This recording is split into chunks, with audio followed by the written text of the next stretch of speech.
Assalamualaikum warahmatullahi wabarakatuh. Ketemu lagi dengan saya, Tri Agus Cahyono, calon guru penggerak dari Kabupaten Gunung Kidul, Daerah Istimewa Yogyakarta.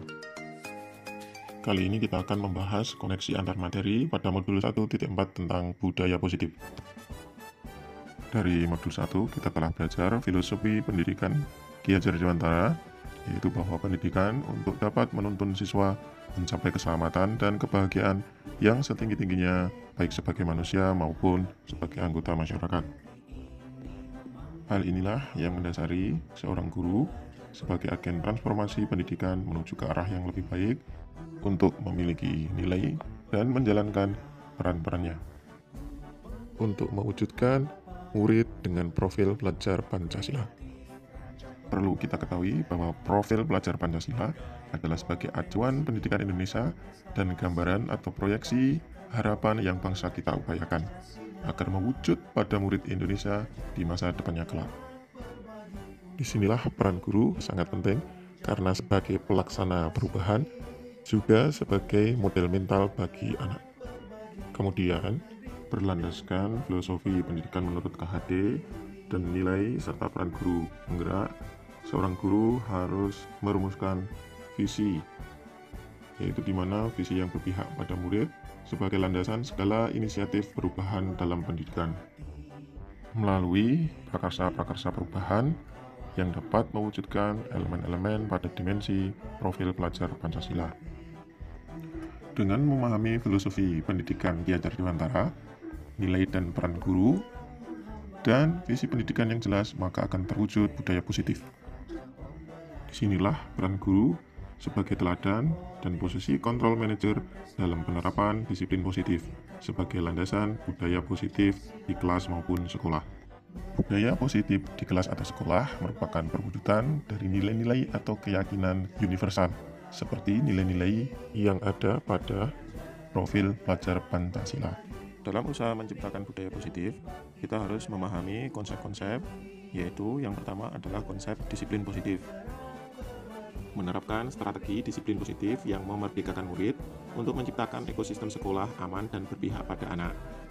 Disiplin positif berkaitan dengan nilai-nilai kebajikan, yaitu sifat-sifat positif manusia yang merupakan tujuan mulia yang ingin dicapai setiap individu.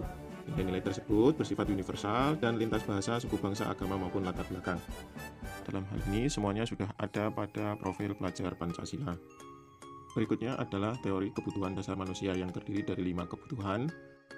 Hal inilah yang menjadi dasar munculnya perilaku-perilaku yang mungkin bisa menjadi sebuah masalah atau gesek-gesekan antar individu dalam pemenuhannya, termasuk perilaku yang menyimpang dari nilai-nilai kebajikan universal.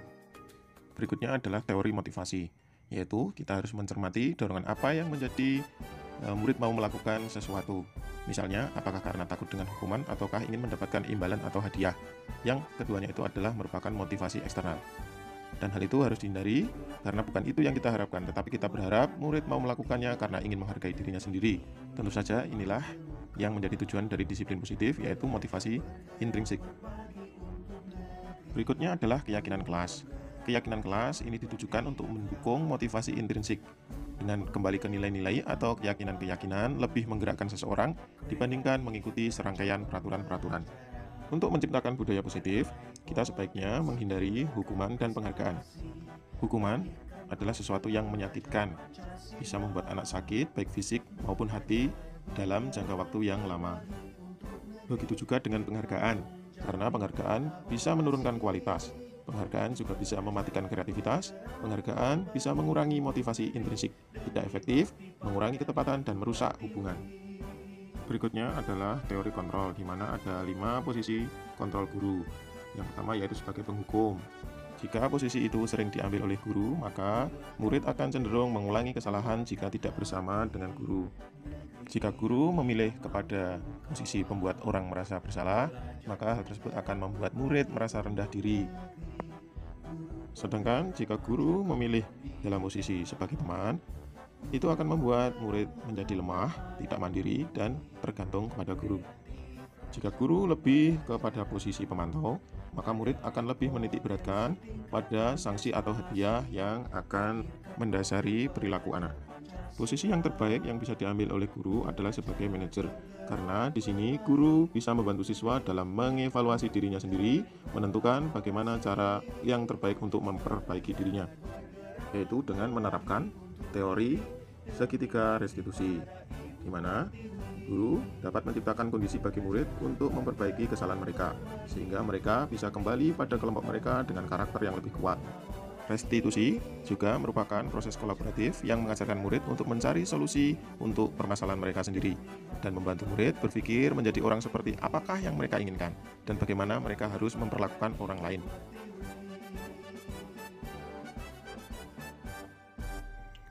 Budaya positif inilah yang akan menjadi lingkungan yang memfasilitasi seluruh individu di sekolah agar dapat meningkatkan kompetensinya secara aman dan nyaman. Dan tentu saja tujuan pendidikan kita yaitu membentuk murid dengan profil pelajar Pancasila akan terwujud. Dan menerapkan modul ini, saya dapat mengambil pelajaran yang berharga, yaitu telah mengubah cara pandang saya di mana semakin berpihak pada murid. Dalam menegakkan disiplin positif, saya harus berhati-hati untuk tidak menyakiti anak baik secara fisik maupun secara verbal. Saya menjadi lebih berpengalaman dalam menganalisis kejadian dengan konsep dan teori-teori yang berhubungan dengan detail, sehingga dalam bertindak saya lebih tepat.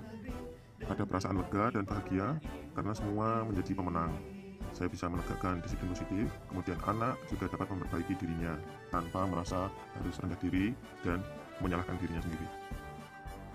Hal baiknya adalah sekarang saya semakin sering dalam mempraktekkan segitiga restitusi dalam menyelesaikan berbagai permasalahan.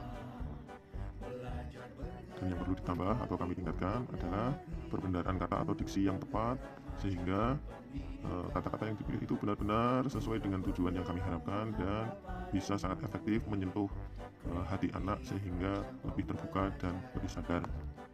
Sebelum mempelajari modul ini, posisi saya cenderung kepada penghukum. Jadi motivasi yang muncul pada anak baru sebatas motivasi ekstrinsik. Beda dengan sekarang di mana anak motivasi secara intrinsik.